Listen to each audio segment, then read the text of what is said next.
폭군이라 하라. 나는 백성을 택했다. 1641년 음력 7월 1일 제주도 어느 초라한 집. 가시덤불로 둘러싸인 울타리 안 한 노인이 숨을 거두었습니다. 67년의 생애, 15년의 재위, 그리고 18년의 유배. 그 기나긴 세월 끝에 그는 자신이 어디에서 죽는지조차 알지 못했습니다. 그를 태운 배는 사방이 가려진 채 바다를 건넜고 발을 디딘 땅이 제주도라는 사실을 끝내 알지 못한 채 눈을 감았다고 전해집니다. 역사는 그를 폭군이라 불렀습니다. 어머니를 패하고 동생을 죽인 패륜의 왕.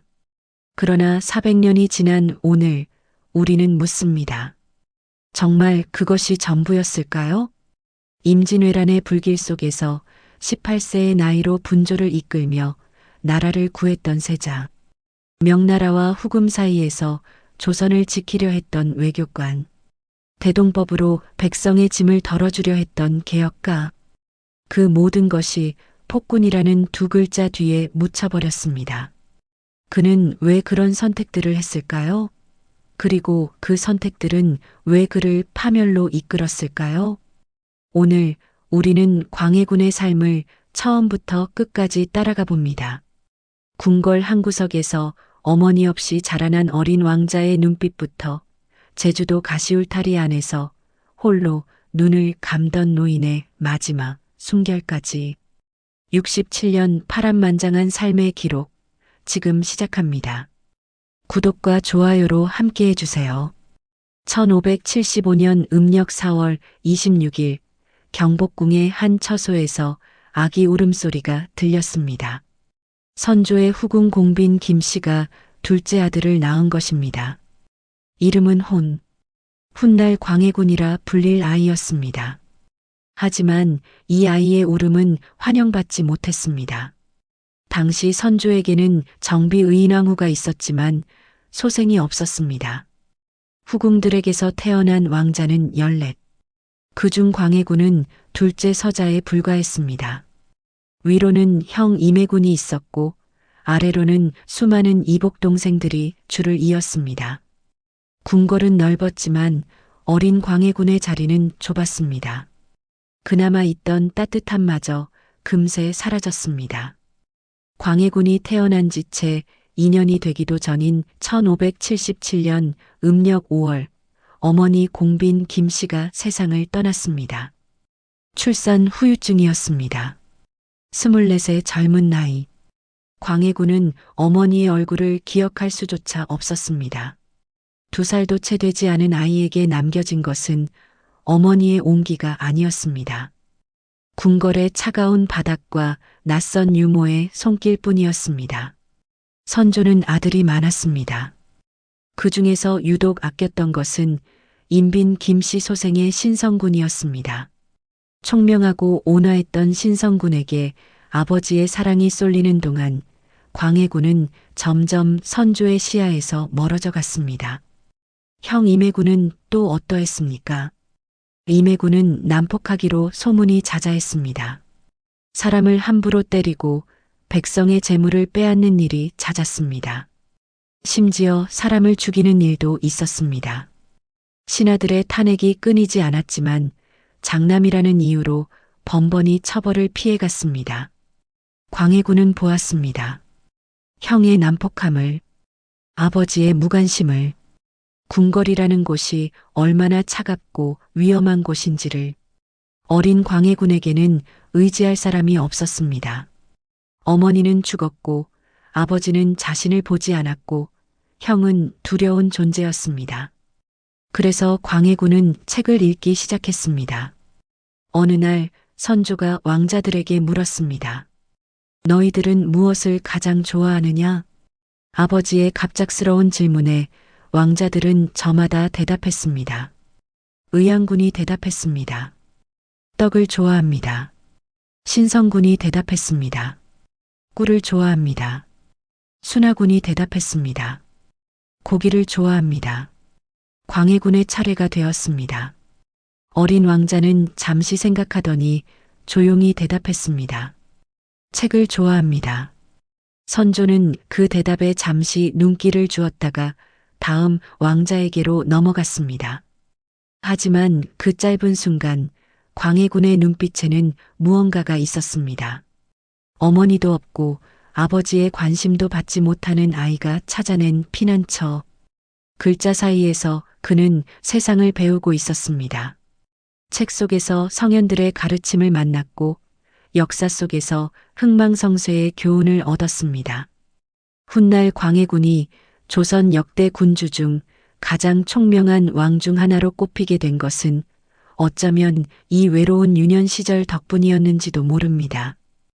공교롭게도 이날 대답했던 왕자들 대부분은 비극적인 최후를 맞이했습니다. 의양군과 신성군은 선조의 총애를 받았지만 일찍 요절했습니다. 순하군은 형 임해군 못지않은 막장 행실로 탄핵을 받아 유배와 연금 생활을 하다가 제명에 죽지 못했습니다.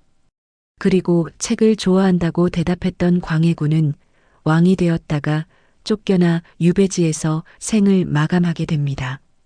아직 어린아이였던 그때 아무도 이런 운명을 예상하지 못했습니다. 의인왕후는 자식이 없었습니다. 왕비의 자리에 있으면서도 아들 하나 두지 못한 그녀에게 후궁들이 하나둘 아들을 낳을 때마다 의인왕후의 마음은 복잡했을 것입니다. 그런데 어느 날부터 의인왕후는 광해군을 유심히 살피기 시작했습니다. 어머니 없이 자라는 아이. 총명하지만 누구에게도 관심받지 못하는 왕자. 의인왕후는 광해군을 자신의 양자로 삼기로 결심했습니다. 내가 앞으로 나를 어머니라 부르겠느냐? 어린 광해군은 고개를 들어 의인왕후를 바라보았습니다. 태어나서 처음으로 누군가가 자신에게 어머니가 되어주겠다고 말한 것입니다. 예, 어마마마. 그 순간부터 광해군의 삶에 작은 빛이 들어왔습니다. 의인왕후는 광해군에게 글을 가르쳤고 예절을 알려주었습니다. 비록 친어머니는 아니었지만 그녀의 보살핌 아래에서 광해군은 조금씩 자신의 존재감을 키워갔습니다. 호나, 내 형 임해군처럼 살아서는 안 된다. 의인왕후가 어느 날 조용히 말했습니다. 형 임해군은 난폭하기로 소문이 자자했습니다. 사람을 함부로 때리고 백성의 재물을 빼앗는 일이 잦았습니다. 신하들의 탄핵이 끊이지 않았지만 장남이라는 이유로 번번이 처벌을 피해갔습니다. 권력은 사람을 시험한다. 그 시험을 견디지 못하면 스스로를 파멸시킨다. 기억하거라. 광해군은 고개를 숙여 대답했습니다. 명심하겠습니다. 어마마마. 그 가르침이 얼마나 무거운 것인지 어린 광해군은 아직 몰랐습니다. 하지만 훗날 그는 그 말을 떠올리게 됩니다. 권력의 정점에서 형제를 죽이고 어머니를 가두는 결정을 내릴 때, 그리고 결국 그 권력을 잃고 유배지에서 쓸쓸히 죽음을 맞이할 때, 권력은 사람을 시험한다. 그 시험을 견디지 못하면 스스로를 파멸시킨다. 의인왕후의 말은 광해군의 삶 전체를 관통하는 예언이 되었습니다. 1592년 4월 13일 부산포 앞바다에 검은 점들이 나타났습니다. 하나, 둘, 셋. 점들은 점점 커졌습니다. 배였습니다. 셀 수도 없이 많은 배들이 수평선을 뒤덮고 있었습니다. 왜군이었습니다. 도요토미 히데요시가 보낸 15만 대군이 조선 땅에 발을 디딘 것입니다. 임진왜란이 시작되었습니다. 다음 날 4월 14일 부산 진성이 함락되었습니다. 정발 장군이 전사했습니다. 4월 15일에는 동래성이 무너졌습니다. 송상 현부사가 싸워서 죽기는 쉬워도 길을 빌려주기는 어렵다는 글을 남기고 순절했습니다. 왜군의 진격 속도는 상상을 초월했습니다. 소식이 한양에 도착하기까지 사흘이 걸렸습니다. 그 사흘 동안 조선은 속절없이 무너지고 있었습니다. 충주 탕금대에서는 신립 장군이 8천 군사와 함께 전사했습니다. 선조는 공포에 질렸습니다. 피난을 가야 한다. 한양을 버리고 북으로 가야 한다. 신하들이 만류했지만 선조의 결심은 확고했습니다. 어떤 신하들은 더 나아가 아예 요동으로 망명하자는 의견까지 내놓았습니다. 그런데 도망치기 전에 해야 할 일이 있었습니다. 후계자를 정하는 것이었습니다. 만약 왕이 죽으면 누군가가 조선을 이어받아야 했습니다. 신하들이 간청했습니다. 전하, 세자를 책봉하셔야 합니다. 누구를 세자로 삼으란 말이냐? 광해군을 세우소서. 임해군은 행실이 좋지 못하여 민심을 얻지 못합니다. 선조는 망설였습니다. 광해군은 적자가 아니었습니다. 장남도 아니었습니다. 하지만 다른 선택지가 없었습니다. 임해군을 세자로 세웠다가는 조정이 일치단결해서 반발할 것이 뻔했습니다. 1592년 4월 말 광해군은 세자로 책봉되었습니다. 18살이었습니다. 그날 밤 광해군은 의인왕후를 찾아갔습니다. 어마마마 소자가 세자가 되었습니다. 의인왕후는 복잡한 표정으로 광해군을 바라보았습니다. 기뻐해야 할 일이 아니다. 나라가 풍전등화인데 세자 자리가 무슨 의미가 있겠느냐. 외적이 코앞까지 쳐들어왔다.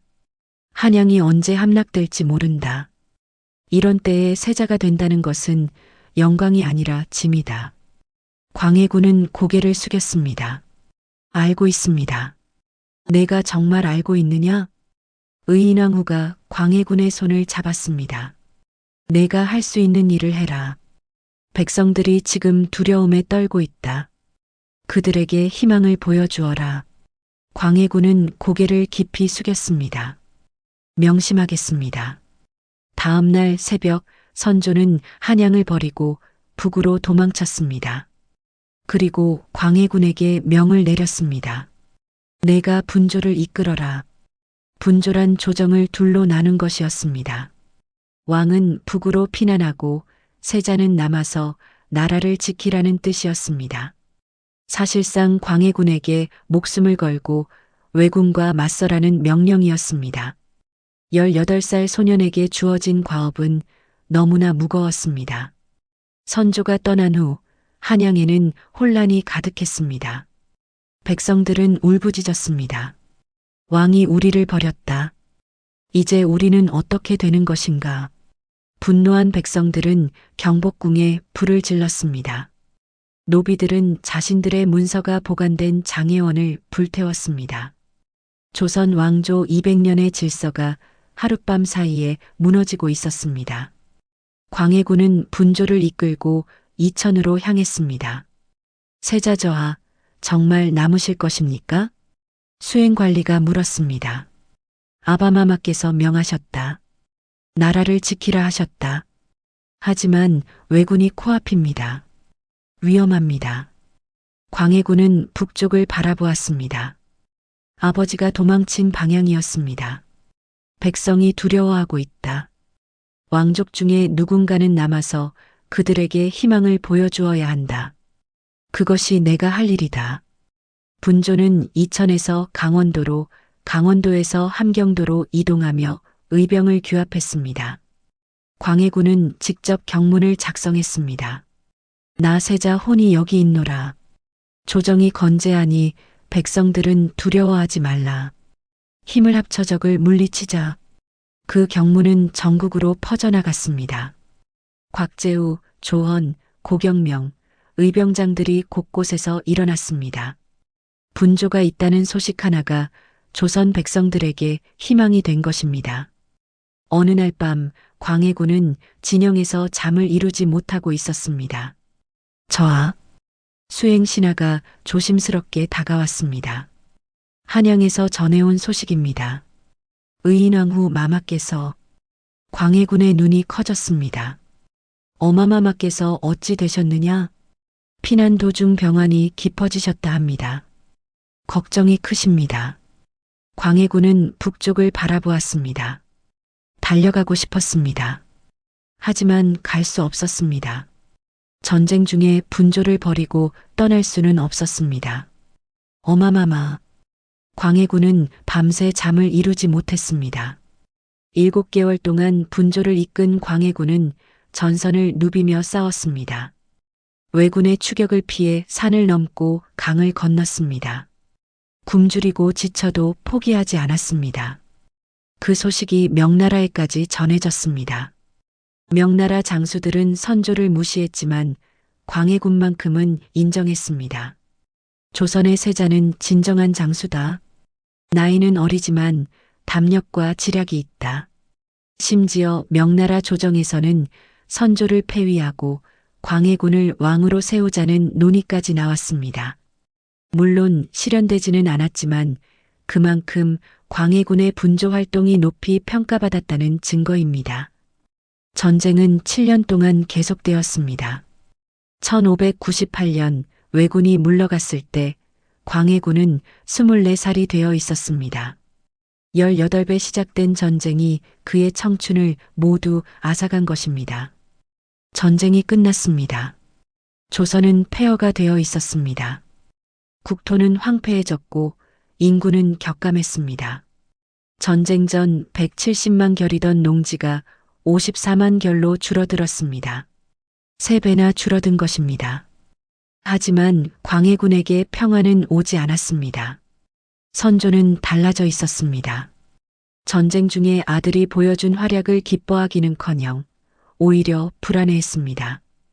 백성들이 광해군을 칭송하는 소리가 들릴 때마다 선조의 얼굴은 굳어졌습니다. 세자의 공이 크다 하더군. 어느 날 선조가 광해군에게 말했습니다. 칭찬처럼 들렸지만 목소리에는 차가움이 서려 있었습니다. 아바마마의 명을 받들었을 뿐입니다. 그래, 명을 받들었지. 하지만 백성들은 내 명이 아니라 내 활약을 기억하더구나. 광해군은 고개를 숙였습니다. 무슨 말을 해도 소용없다는 것을 알았습니다. 변명하면 건방지다 할 것이고 겸손하면 가식적이라 할 것입니다. 어떻게 해도 아버지의 마음을 얻을 수 없었습니다. 선조는 양이 파동을 일으키기 시작했습니다. 과인이 더 이상 왕 노릇을 못하겠다. 세자에게 왕위를 물려주겠다. 신하들이 놀라서 만류했습니다.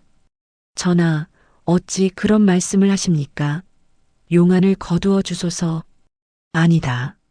세자가 나라를 구했으니 세자가 왕이 되어야 한다. 전하, 신하들이 엎드려 울며 만류하면 선조는 그제야 마지못해 양의 선언을 거두었습니다. 이런 일이 반복되었습니다. 겉으로는 겸손한 척했지만 실은 자신의 권위를 확인하려는 것이었습니다. 내가 양위한다고 하면 신하들이 만류하겠지. 그것으로 내가 아직 왕이라는 것을 확인할 수 있다. 그런 계산이었습니다. 하지만 이런 양위 파동은 광해군을 곤란하게 만들었습니다. 아버지가 양위한다고 하면 받아들여야 하는 것인지 거절해야 하는 것인지 어떻게 해도 아버지의 미움을 살 것 같았습니다. 그리고 결정적인 일이 벌어졌습니다. 1606년 선조의 계비 임모광후가 아들을 낳았습니다. 영창대군이었습니다. 선조의 유일한 적자였습니다. 선조의 눈빛이 변했습니다. 영창이 자라면 세자를 바꿔야 하지 않겠느냐? 신하들이 술렁였습니다. 광해군은 이미 14년간 세자 자리에 있었습니다. 임진왜란 때 분조를 이끌며 나라를 구한 공이 있었습니다. 그런 세자를 패하고 갓난아기를 세자로 세운다? 그것은 조선의 관례에 어긋나는 일이었습니다. 하지만 선조의 마음은 이미 기울어 있었습니다. 그 즈음 광해군은 아버지에게 문안을 올리러 갔다가 충격적인 말을 들었습니다. 어찌하여 세자 문안이라고 하느냐? 너는 임시로 책봉된 세자일 뿐이다. 다시는 여기 오지 마라. 광해군은 그 자리에서 땅에 엎드렸습니다. 한낮이 될 때까지 일어나지 못했습니다. 기록에 따르면 그는 그날 피를 토했다고 합니다. 아버지에게 버림받은 아들. 그 상처는 광해군의 마음 깊이 새겨졌습니다. 1608년 2월 선조가 세상을 떠났습니다. 결국 영창대군을 세자로 세우지 못한 채 죽은 것입니다. 소북파의 영수 류영경이 영창대군을 세자로 추대하려 했지만 실패했습니다. 광해군의 입지가 너무 확고했기 때문입니다. 광해군은 34살에 조선의 15대 임금으로 즉위했습니다. 하지만 그의 마음은 복잡했습니다. 아버지는 끝내 자신을 인정하지 않았습니다. 명나라도 그를 인정하지 않았습니다. 적자가 아니라는 이유로 세자 책봉 승인을 16년간이나 거부했던 것입니다. 즉위식 날 광해군은 의인왕후가 돌아가신 빈전을 찾았습니다. 의인왕후는 임진왜란 피난 중에 병을 얻어 1600년에 세상을 떠났습니다. 광해군이 왕위에 오르는 것을 보지 못하고 떠난 것입니다. 어마마마 소자가 왕이 되었습니다. 빈 처소 앞에서 광해군은 한참을 서 있었습니다.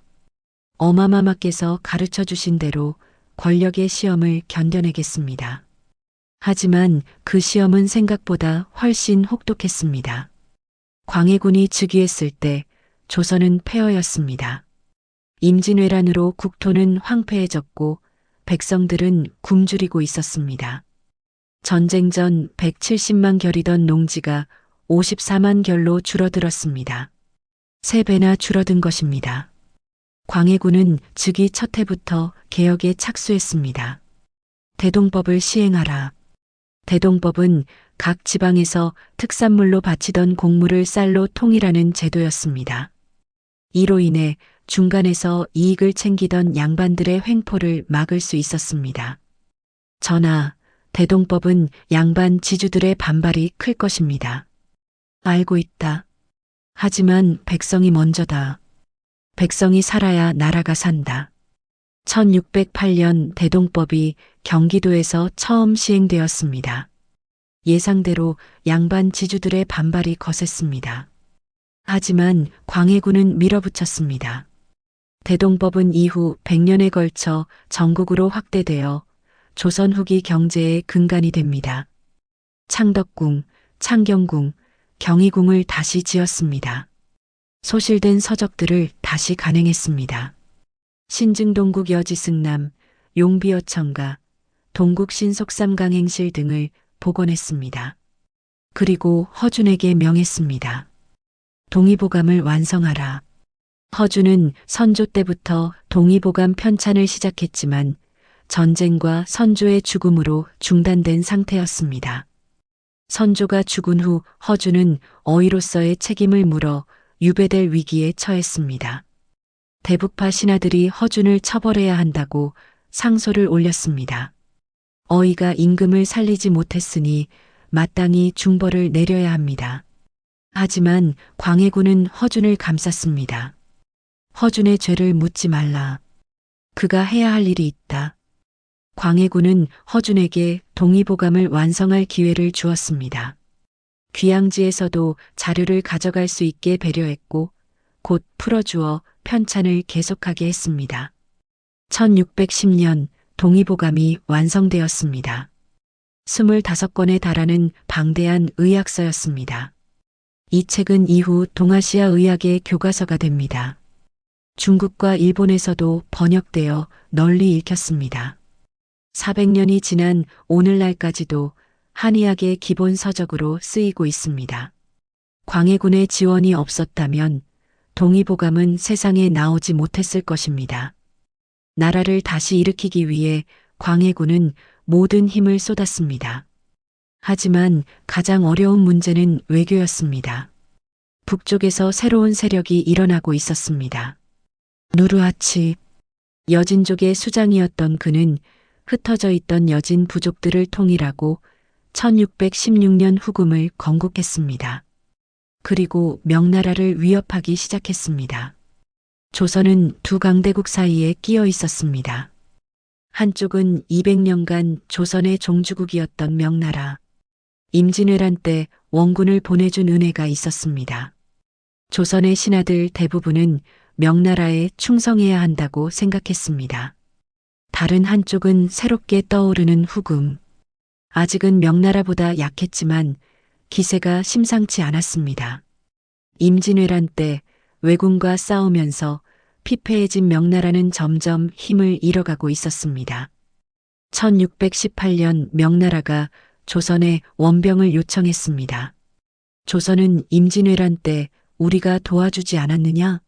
이제 후금을 치러 가는데 군사를 보내라. 조선 조정은 둘로 나뉘었습니다. 명나라의 은혜를 갚아야 합니다. 제조 지은 나라를 다시 만들어준 은혜를 어찌 잊겠습니까? 군사를 보내야 합니다. 대부분의 신하들이 파병을 주장했습니다. 하지만 일부 신하들은 신중해야 한다고 말했습니다. 후금의 기세가 심상치 않습니다. 만약 명나라가 지면 어떻게 됩니까? 조선은 후금의 보복을 받게 될 것입니다. 광해군은 밤새 고민했습니다. 어떻게 해야 하는가? 명나라의 요청을 거절하면 배은망덕하다는 비난을 받을 것입니다. 명나라가 화를 내면 조선은 고립될 수 있습니다. 하지만 명나라 편을 들었다가 후금이 이기면 후금은 반드시 조선에 복수할 것입니다. 조선은 또다시 전쟁의 참화를 겪게 될 것입니다. 임진왜란의 참상이 떠올랐습니다. 불타는 궁궐, 도망치는 백성들, 쓰러진 군사들. 다시는 그런 일을 겪게 해서는 안 된다. 광해군은 결심했습니다. 군사를 보내되 싸움에는 소극적으로 임하라. 도원수 강옥립을 불러 밀명을 내렸습니다. 형세를 보아 향배를 결정하라. 전하, 그것이 무슨 뜻입니까? 명나라가 이기고 있으면 명나라 편에서 싸워라. 하지만 후금이 이기고 있으면 싸우지 말고 투항하라. 강옥립의 눈이 커졌습니다. 전하, 그것은 우리 군사를 죽음의 땅으로 보낼 수 없다. 명나라의 체면을 세워주면서도 우리 군사는 살려야 한다. 그것이 과인의 뜻이다. 하지만 후금에 투항하면 명나라의 눈치를 보다가 후금의 칼날 아래 죽으면 무슨 소용이 있느냐? 광해군의 목소리가 단호해졌습니다. 조선이 살아야 한다. 백성이 살아야 한다. 그것이 과인의 판단이다. 1619년 강옥립이 이끄는 조선군 1만 3천 명이 출병했습니다. 그리고 심화 전투가 벌어졌습니다. 결과는 참혹했습니다. 명나라 군대는 후금군에게 대패했습니다. 10만 대군이 괴멸되었습니다. 조선군이 따라가던 명나라 부대도 전멸했습니다. 강옥립은 광해군의 밀명대로 행동했습니다. 후금군이 몰려오자 강옥립은 조선군을 정돈하여 저항하는 척하다가 투항했습니다. 누르하치 앞에 무릎을 꿇고 말했습니다. 우리는 명나라의 강요로 어쩔 수 없이 왔습니다. 조선 왕은 결코 후금을 적대하려 한 것이 아닙니다. 누르하치는 조선군의 투항을 받아들였습니다. 조선 왕이 명나라의 압박으로 어쩔 수 없이 군사를 보낸 것은 안다. 조선 군사들은 죽이지 않겠다. 1만 3천 명 중 9천 명이 전사했지만 4천 명은 살아남았습니다. 그리고 무엇보다 후금은 조선에 복수하지 않았습니다. 광해군의 계책이 통한 것입니다. 하지만 조선 조정은 발칵 뒤집어졌습니다. 전하, 강옥립이 투항했습니다. 이것은 치욕입니다. 명나라에서 문책할 것입니다. 배신자라고 할 것입니다. 신하들이 분노했습니다. 명나라에 대한 의리를 저버렸다는 비난이 빗발쳤습니다. 광해군은 담담하게 대답했습니다. 강옥립을 탓하지 마라. 그는 과인의 명을 따랐을 뿐이다. 하지만 전하, 명나라의 눈치를 보다가 나라를 망치면 무슨 소용이 있느냐? 우리 군사 4천 명이 살아 돌아왔다. 그것이 중요하다. 광해군의 중립외교는 당시로서는 매우 파격적인 선택이었습니다. 200년간 명나라만을 섬겨온 조선에서 후금과 양다리를 걸치다니 신하들은 이를 배신이라 여겼습니다. 도덕적으로 용납할 수 없는 일이라고 비난했습니다. 하지만 광해군은 흔들리지 않았습니다. 폭군이라 하라. 나는 백성을 택했다. 광해군의 가장 큰 시련은 자기 편이라 믿었던 사람들로부터 왔습니다. 광해군을 왕위에 올린 것은 북인 세력이었습니다. 그 중에서도 이이첨을 중심으로 한 대북파가 핵심이었습니다. 그들은 광해군을 지지한 공으로 권력을 장악했습니다. 하지만 대북파의 야심은 끝이 없었습니다. 전하, 임해군을 처단하셔야 합니다. 형 임해군이 영모를 꾀했다는 고변이 들어왔습니다. 광해군은 처음에 의심했습니다. 증거가 있느냐? 역적은 증거가 필요 없습니다. 의심만으로도 충분합니다. 임해군은 과인의 형이다. 신중하게 처리해야 한다. 하지만 대북파의 압박은 거셌습니다. 사실 임해군은 광해군에게 위협이 되는 존재였습니다. 장남이었기 때문입니다. 비록 행실이 나빠서 세자가 되지 못했지만 누군가가 임해군을 내세워 반란을 일으킬 가능성이 있었습니다. 대북파는 이 점을 끊임없이 강조했습니다. 전하, 임해군이 살아있는 한 전하의 자리가 위태롭습니다. 결국 임해군은 유배되었습니다. 그리고 1609년 유배지에서 죽음을 맞았습니다. 기록에는 병사했다고 되어 있습니다. 하지만 실제로는 독살당한 것으로 추정됩니다. 광해군이 직접 명령했는지 대북파가 독단적으로 행동했는지는 분명하지 않습니다. 하지만 결과적으로 광해군은 형을 죽인 왕이 되었습니다. 그 다음 차례는 영창대군이었습니다. 전하, 영창대군을 제거하셔야 합니다. 영창대군은 선조의 유일한 적자였습니다. 비록 어린아이였지만 적자라는 명분 때문에 언제든 광해군을 대신할 수 있는 존재였습니다. 1613년 개축옥사가 일어났습니다. 대북파는 영창대군의 외조부 김제남이 영모를 꾀했다고 고발했습니다. 김제남과 영창대군을 앞세워 광해군을 몰아내려 했다는 것입니다. 증거는 불분명했습니다. 고문으로 얻어낸 자백이 대부분이었습니다. 하지만 대북파는 밀어붙였습니다. 전하, 영창대군은 역적의 아들입니다. 살려두면 화근이 됩니다. 광해군은 망설였습니다. 영창은 어린아이다. 겨우 8살이다. 어찌 아이를 죽이란 말이냐? 전하, 자비를 베풀면 화가 돌아옵니다. 역사를 보십시오. 어린 적자를 살려둔 왕치고 편히 죽은 왕이 없습니다. 이이첨과 정인홍이 끈질기게 압박했습니다. 대북파 신하들이 연일 상소를 올렸습니다. 결국 1614년 영창대군은 강화도로 유배되었습니다. 그리고 그해 여름, 영창대군이 죽었다. 소식이 전해졌습니다. 공식 기록은 병사였습니다. 하지만 진실은 달랐습니다. 영창대군은 방에 갇혀 불에 타 죽었습니다. 온돌방에 불을 세게 지펴 증살한 것입니다. 8살 아이가 불에 타 죽은 것입니다. 광해군의 손에 동생의 피가 묻었습니다. 그것으로 끝이 아니었습니다. 전하, 임목대비를 폐위하셔야 합니다. 임목대비는 선조의 계비이자 영창대군의 어머니였습니다. 아들을 잃은 그녀는 분노와 슬픔에 빠져 있었습니다.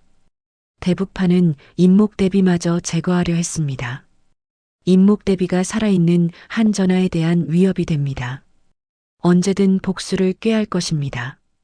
이번에는 광해군이 버텼습니다. 어머니를 폐위하라고? 그것만은 안 된다. 전하, 폐모는 불가피합니다. 과인이 페르나가 되라는 것이냐? 광해군은 임목대비를 죽이지 않았습니다. 대신 서궁덕 수궁에 유폐하는 것으로 타협했습니다. 목숨만은 살려둔 것입니다. 하지만 세상은 그것을 구분하지 않았습니다. 패모살제. 어머니를 패하고 동생을 죽였다. 광해군에게 붙은 낙인이었습니다. 밤마다 광해군은 잠을 이루지 못했습니다.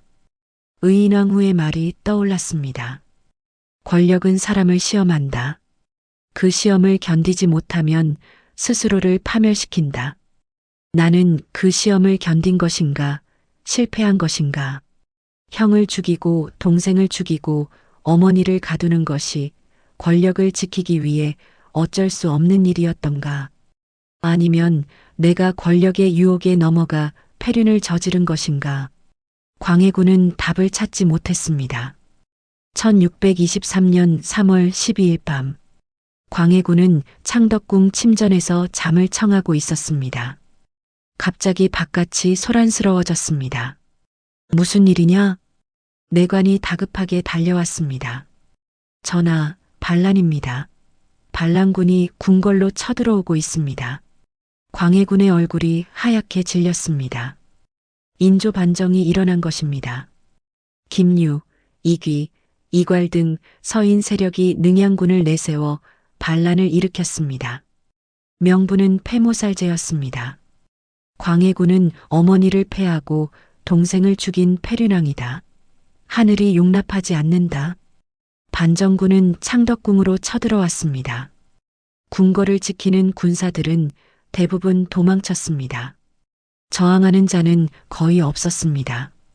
광해군은 급히 궁궐을 빠져나갔습니다. 상의원 관리 안국신의 집에 숨었습니다. 생포로 만든 상복을 입고 집신을 신은 채 몸을 숨겼습니다. 하지만 금세 발각되었습니다. 여기 있었구나. 반정군이 광해군을 에워쌌습니다. 광해군은 고개를 들어 그들을 바라보았습니다. 어제까지만 해도 자신 앞에 무릎을 꿇던 신하들이었습니다. 너희가 누구냐? 광해군이 물었습니다. 아직 왕의 위엄을 잃지 않으려 애쓰고 있었습니다. 전하를 모시러 왔습니다. 전하라는 호칭이 쓸쓸하게 울렸습니다. 더 이상 진심으로 부르는 호칭이 아니었습니다. 조롱에 가까웠습니다. 광해군은 묶인 채 창덕궁으로 끌려갔습니다. 그곳에서 새 왕을 보았습니다. 조카 능양군. 이제 인조가 된 사람이었습니다. 인조는 삼촌을 바라보았습니다. 서로 눈이 마주쳤지만 아무 말도 하지 않았습니다. 광해군은 묶인 채 궁궐을 떠났습니다. 15년의 재위가 하룻밤 사이에 끝난 것입니다. 폐위 교서가 발표되었습니다. 광해군은 어머니를 패하고 동생을 죽였으며 명나라를 배반하고 오랑캐와 내통했다. 이에 왕위에서 패하고 서인으로 강등한다. 임진왜란 때 분조를 이끌며 나라를 구한 공도, 대동법을 시행하여 백성의 짐을 덜어준 업적도, 동의보감을 완성하게 한 공로도 모두 언급되지 않았습니다. 오직 패모살제와 명나라 배반만이 남았습니다. 광해군은 더 이상 왕이 아니었습니다. 죄인이 되었습니다. 광해군과 패비류씨는 강화도로 유배되었습니다. 강화도 교동의 작은 집, 가시덤불로 둘러싸인 울타리가 쳐졌습니다. 위리안치, 가장 무거운 유배형이었습니다. 울타리 밖으로 나갈 수 없었고 아무도 만날 수 없었습니다. 한때 조선의 왕이었던 사람이 이제 가시울타리 안에 갇힌 죄수가 된 것입니다. 광해군은 그곳에서 하루하루를 보냈습니다. 아침이면 해가 뜨고 저녁이면 해가 졌습니다. 계절이 바뀌고 해가 바뀌었습니다. 그는 아무것도 하지 않았습니다. 아무것도 할 수 없었습니다. 패비류씨가 곁에 있었습니다. 두 사람은 서로를 위로하며 견뎠습니다. 어느 날 광해군은 창밖을 바라보며 중얼거렸습니다. 과인이 잘못한 것인가? 패비류씨가 다가왔습니다. 전하, 그런 말씀 마십시오. 아니다. 생각해보면 형을 죽이고 동생을 죽였다. 어머니를 가두었다. 광해군은 고개를 저었습니다. 과인이 어떻게 폭군이 아니란 말인가. 전하께서는 나라를 지키려 하셨습니다. 그것은 사실입니다. 그랬지. 나라를 지키려 했다. 하지만 광해군은 자신의 손을 바라보았습니다. 그 과정에서 피를 묻혔다. 형제의 피를. 그것이 정당했는가? 패비류 씨는 대답하지 못했습니다. 백성들은 기억할까? 광해군이 물었습니다. 과인이 임진왜란 때 분조를 이끌었던 것을, 대동법을 시행한 것을, 동의보감을 완성하게 한 것을, 아니면 폐모살제의 폭군으로만 기억할까? 그 질문에 대한 답은 아무도 줄 수 없었습니다. 유배 생활은 계속되었습니다. 1624년 이괄의 난이 일어났습니다. 인조 반정의 공신이었던 이괄이 불만을 품고 반란을 일으킨 것입니다. 반란군이 한양을 점령했습니다. 인조는 도망쳤습니다. 광해군은 다시 한번 목숨의 위협을 느꼈습니다. 혹시라도 반란군이 자신을 다시 왕으로 세우려 하면, 그렇게 되면 인조가 자신을 죽일 것이 분명했습니다. 다행히 이괄의 난은 곧 진압되었습니다. 광해군은 살아남았습니다. 1636년 겨울, 청나라가 조선을 침략했습니다. 병자호란이었습니다. 누르하치의 아들 홍타이지가 10만 대군을 이끌고 조선을 쳐들어왔습니다. 인조가 친명배금 정책을 고수했기 때문이었습니다. 광해군이 그토록 경계했던 일이 벌어진 것입니다. 인조는 남한산성으로 도망쳤습니다. 45일간의 항전 끝에 성문을 열었습니다. 1637년 1월 30일, 인조는 삼전도에서 청태종 홍타이지 앞에 무릎을 꿇었습니다. 3번 절하고 9번 이마를 땅에 찢는 309 고두례를 행했습니다. 조선 왕조 500년 역사상 가장 치욕적인 순간이었습니다. 소식을 들은 광해군은 어떤 기분이었을까요? 자신이 그토록 경계했던 일이 벌어졌습니다. 명나라에 대한 의리를 내세우며 자신을 몰아낸 서인들이 결국 청나라 앞에 무릎을 꿇은 것입니다. 광해군의 중립외교가 옳았음이 증명된 것입니다. 하지만 광해군은 아무 말도 하지 않았습니다. 이미 자신은 죄인이었습니다. 말할 자격이 없었습니다. 1637년 광해군은 다시 유배지를 옮겼습니다. 이번에는 제주도였습니다. 병자호란으로 조정이 혼란한 틈에 혹시라도 누군가가 광해군을 앞세워 반란을 일으킬까봐 더 먼 곳으로 보낸 것입니다. 배를 탈 때 사방이 가려졌습니다. 광해군은 자신이 어디로 가는지 알 수 없었습니다. 어디로 가는 것이냐? 아무도 대답하지 않았습니다. 배가 바다를 건너 제주에 닿았을 때도 광해군은 여전히 모르고 있었습니다. 여기가 어디냐? 호송관리가 대답했습니다. 제주입니다. 광해군은 고개를 끄덕였습니다. 더 물어보지 않았습니다. 이제는 어디든 상관없었습니다. 제주도에서의 유배 생활은 더욱 쓸쓸했습니다. 가시덤불 울타리 안 좁은 집. 패비류 씨는 이미 강화도에서 세상을 떠났습니다. 혼자 남은 광해군은 하루하루를 버텼습니다. 감시하는 제주 목사가 가끔 찾아왔습니다.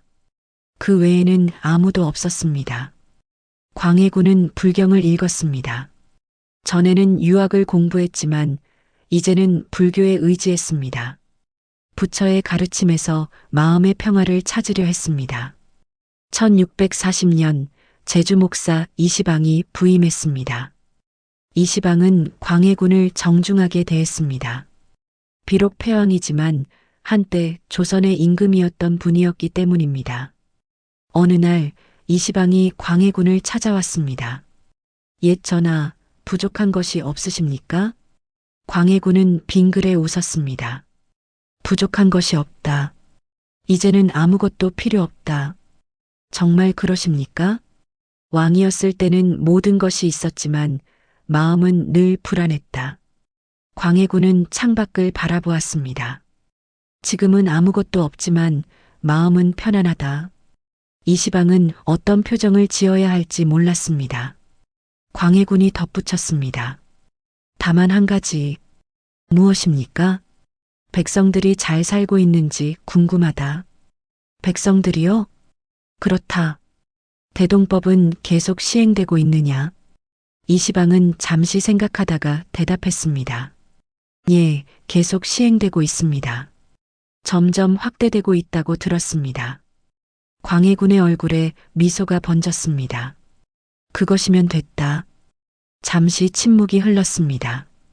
전하, 이시방이 조심스럽게 물었습니다. 후회하시는 것이 있으십니까? 광해군은 오랫동안 대답하지 않았습니다. 그러다 천천히 말했습니다. 후회. 형제를 죽인 것은 후회한다. 어머니를 가둔 것도 후회한다. 하지만 나라를 지키려 한 것은 후회하지 않는다.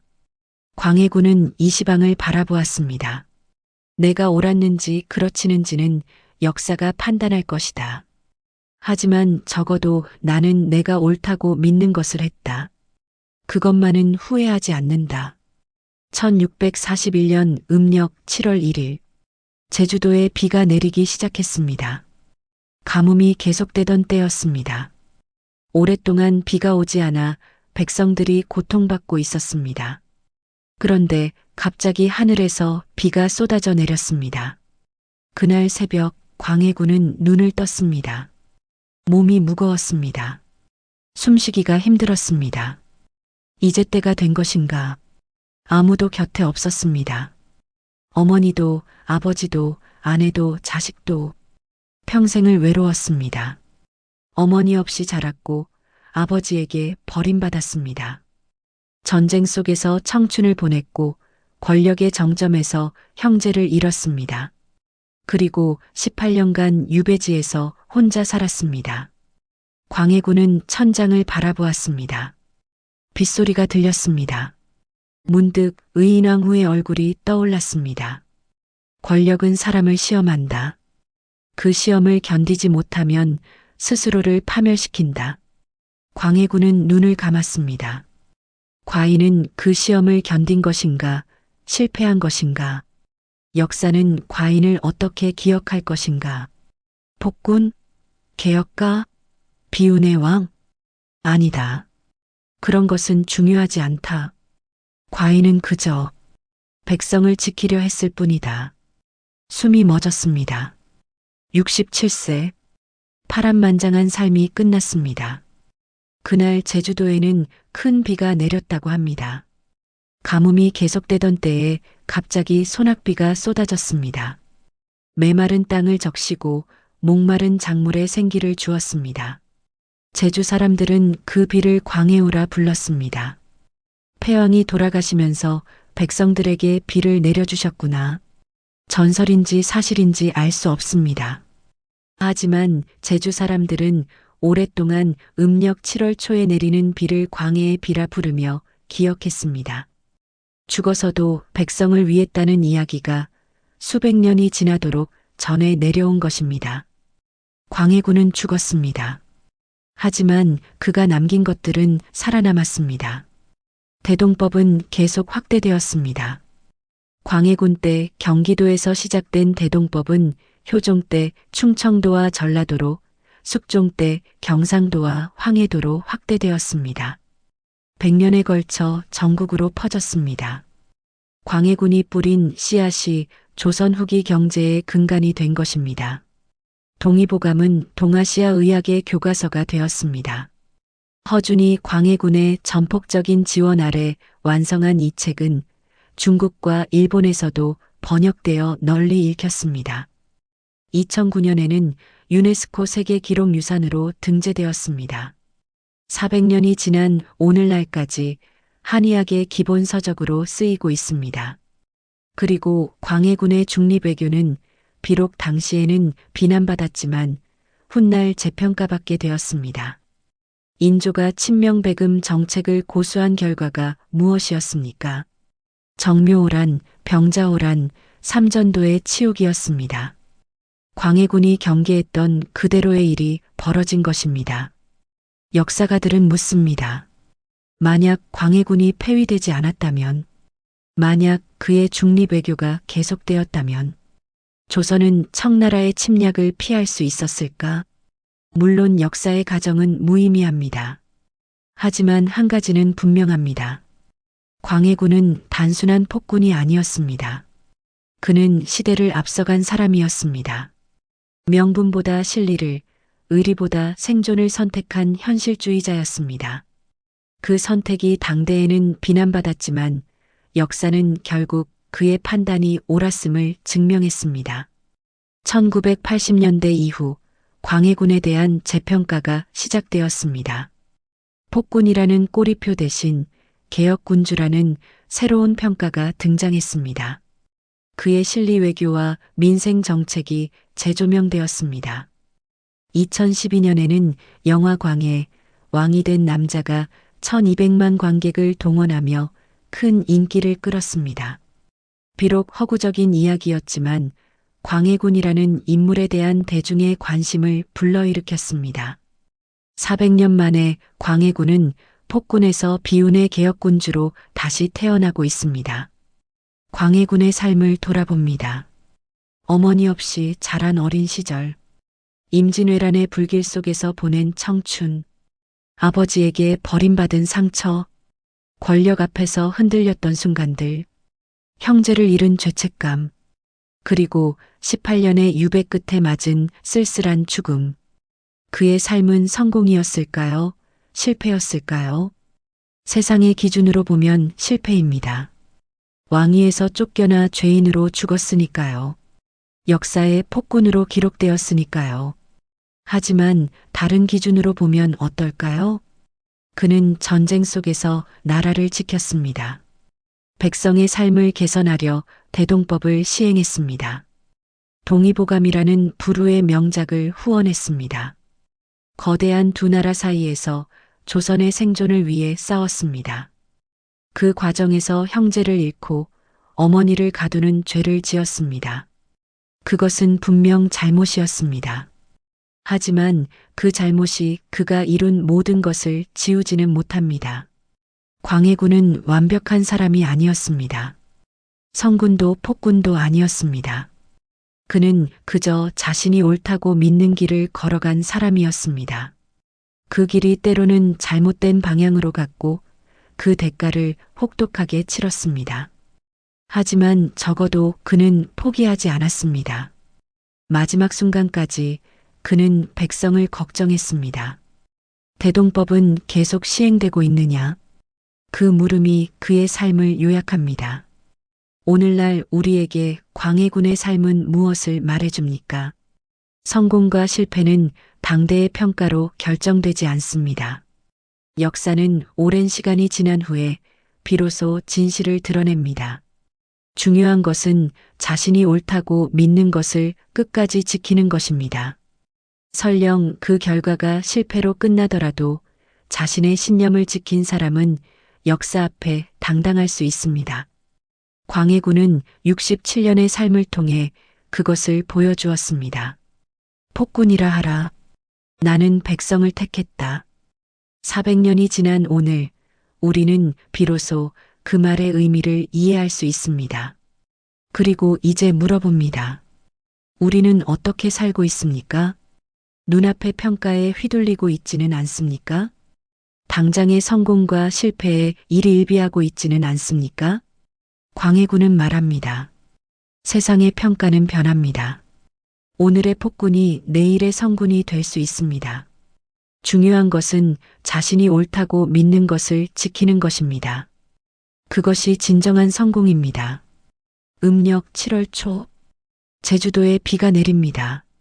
400년 전 그날처럼 광해의 비, 광해우. 백성을 사랑한 왕의 마지막 선물. 그 비가 오늘도 이 땅을 적시고 있습니다. 여기까지 조선 15대 임금 광해군의 이야기였습니다. 긴 이야기를 끝까지 들어주셔서 감사합니다.